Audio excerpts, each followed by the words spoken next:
pada elektron transfer fosfoprotein atau ETF dan akan ditransfer kembali ke FAD membentuk FADH2.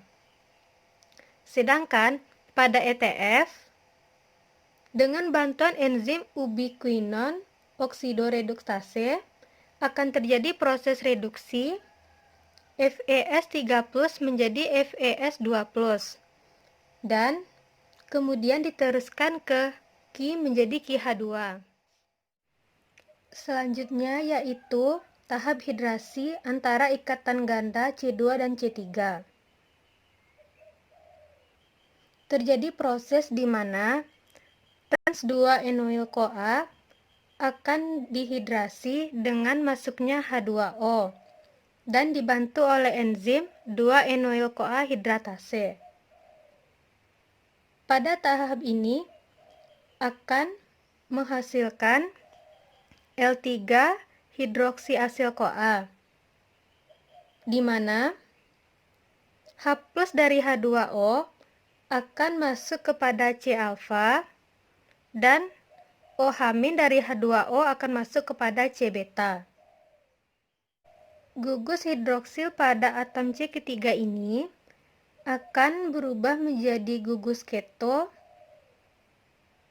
pada 3 ketoasil-CoA. Hidrolisis enoil-CoA akan membuka jalan bagi reaksi oksidasi lanjut. Pada tahap oksidasi lanjut, di mana L3-hidroasil-CoA akan dioksidasi menjadi 3 ketoasil-CoA dengan bantuan enzim L3-hidroksiasil-CoA dehidrogenase, yang mana akan terjadi pemutusan ikatan H pada C-beta dan H itu akan masuk ke NAD+ menjadi NADH tambah H+. Langkah terakhir adalah tahap teolisis, yaitu terjadinya pemecahan 3 ketoasil-CoA oleh gugus tiol dari molekul CoA lain yang akan menghasilkan asetil-CoA dan satu asil-CoA dengan karbon 2 atomnya yang lebih pendek. Asil CoA yang memendek ini akan kembali mengalami daur atau tahap berurutan mulai dari tahap oksidasi hingga menjadi tahap hidrasi, oksidasi lanjut, dan teolisis kembali. Jadi, pada asam stearat yang mengandung 18 atom C akan dioksidasi oleh asil CoA rantai panjang dengan tahap reaksi yang sama seperti yang telah dijelaskan. Pada asam stearat, terjadi degradasi asam lemak selanjutnya dengan pengulangan mekanisme beta oksidasi secara berurutan sampai panjang rantai asam lemak habis, dipecah menjadi molekul asetil-CoA, seperti yang dituliskan pada contoh pengulangan reaksi beta oksidasi asam stearat berikut ini. Dengan demikian, satu molekul asam stearat dengan karbonnya berjumlah 18 akan mengalami 8 kali siklus beta oksidasi sehingga akan menghasilkan 9 molekul asetil-CoA. Reaksi selanjutnya yaitu tahap-tahap reaksi oksidasi beta asam lemak tak jenuh dengan jumlah atom C ganjil. Yang pertama, propionil-CoA ditambah dengan bikarbonat, yang mana nantinya propionil-CoA dan bikarbonat ini akan bergabung untuk membentuk D-metilmalonil-CoA dengan bantuan enzim propionil-CoA karboksilase, yang mana enzim propionil-CoA karboksilase ini bergantung pada biotin. Pada reaksi ini dibutuhkan ATP dan nantinya akan menghasilkan fosfat inorganik ditambah dengan ADP.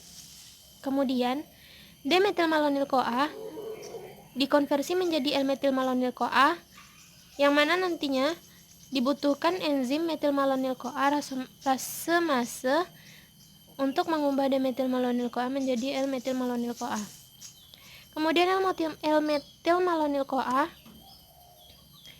menjadi suksinil-CoA. Untuk menjadi suksinil-CoA, Reaksi ini membutuhkan enzim metilmalonyl-CoA mutase dengan senyawa adenosilkobalamin, dan hasilnya yaitu suksinil-CoA.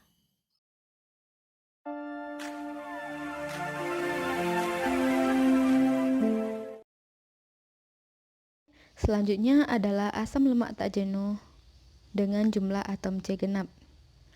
Sebelumnya, mari kita pelajari dulu apa itu asam lemak tak jenuh. Asam lemak tak jenuh adalah asam lemak yang memiliki satu atau lebih ikatan rangkap dua antar karbonnya. Dua atom karbon dalam rantai yang terikat di sebelah ikatan rangkap dapat membentuk konfigurasi cis ataupun trans.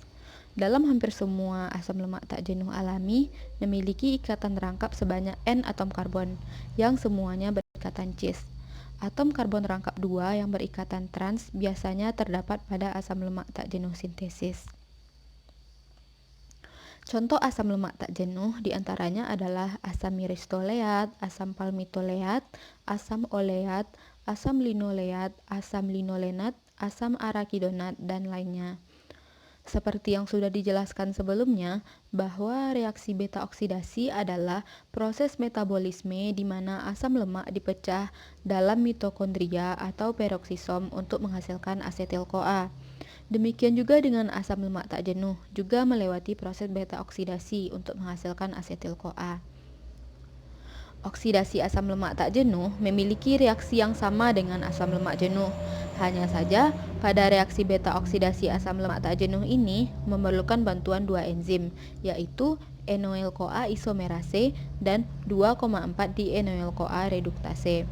Di sini, kita akan contohkan reaksi beta oksidasi pada asam linoleat yang terlebih dahulu telah diaktifasi menjadi linoleoyl-CoA. Baiklah, selanjutnya kita akan mempelajari reaksi beta oksidasi yang akan dicontohkan pada asam linoleat, di mana asam linoleat ini telah kita aktifasi terlebih dahulu menjadi linoleoyl-CoA pada sitoplasma, dan kemudian linoleoyl-CoA ini ditransfer ke dalam mitokondria atau peroksisom. Sebagaimana yang kita ketahui bahwa asam linoleat ini memiliki struktur C18 dengan dua ikatan rangkap berbentuk cis pada atom C ke-9 dan 10 dan juga pada atom C12 dan 13. Molekul ini kita namakan dengan linoleoyl-CoA, di mana linoleoyl-CoA ini akan mengalami siklus beta oksidasi sebanyak 3 kali untuk menghasilkan asetil-CoA, sehingga dapat kita lihat molekul menjadi lebih pendek, yaitu cis delta 2 enoyl-CoA, di mana ada 12 atom C dan 2 ikatan rangkap pada C ke-3 dan pada C ke-6 yang keduanya berbentuk cis. Selanjutnya adalah merubah molekul cis delta 2 enoyl-CoA ini menjadi trans delta 2 enoyl-CoA. Pada molekul ini dapat kita lihat bahwa ada satu ikatan rangkap berbentuk trans dan yaitu pada atom C kedua dan ketiga, dan ada atom ikatan rangkap pada C ke-6 dan C ke-7 berbentuk cis. Kenapa ini berbentuk trans? Karena dalam siklus beta oksidasi hanya dapat dilakukan pada atom C berbentuk trans dan pada C yang genap atau C kedua, dan tidak bisa pada atom C ketiga. Untuk merubah bentuk ini menjadi trans, kita memerlukan delta 3 delta 2 enoyl-CoA isomerase.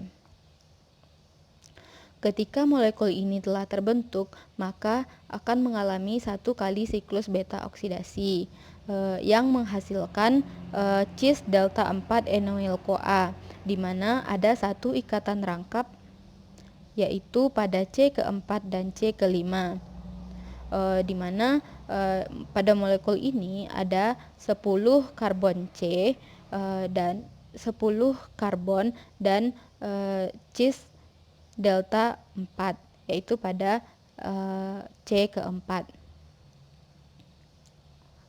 Selanjutnya, molekul ini mengalami oksidasi selanjutnya dan menghasilkan dua ikatan rangkap pada atom C kedua dan C ketiga dan juga pada atom C keempat dan kelima.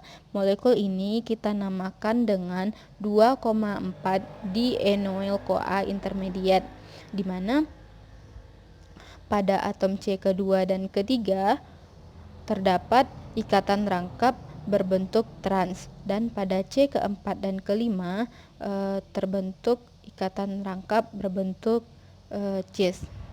Molekul ini dihasilkan dengan bantuan asil CoA dehidrogenase. Selanjutnya, molekul 2,4 dienol-CoA intermediate ini akan dirubah menjadi trans delta 3 enoyl-CoA. Kenapa? Karena molekul ini bukanlah substrat yang normal untuk reaksi beta oksidasi, sehingga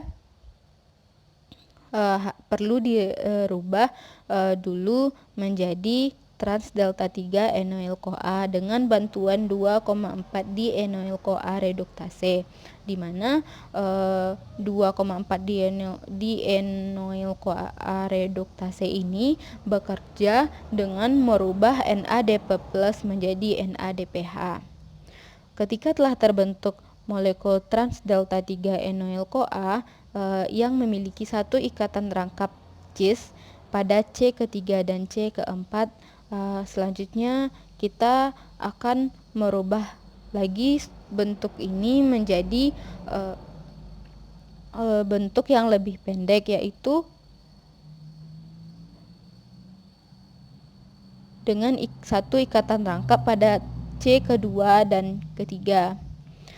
Hal ini dilakukan agar molekul ini dapat mengalami siklus beta oksidasi selanjutnya. Sebagaimana yang sudah dijelaskan tadi, reaksi beta oksidasi tidak dapat dilakukan pada C yang ganjil, hanya pada C yang genap. Perubahan ini kita memerlukan delta 3 delta 2 enoyl-CoA isomerase, yaitu enzim yang sama dengan enzim yang dilakukan pada tahap kedua tadi. Setelah molekul ini mengalami siklus beta oksidasi, maka akan dihasilkan molekul dengan molekul asetil-CoA, yang selanjutnya molekul ini akan mengalami reaksi beta oksidasi selanjutnya dan menghasilkan ATP yang digunakan untuk tubuh sebagai energi.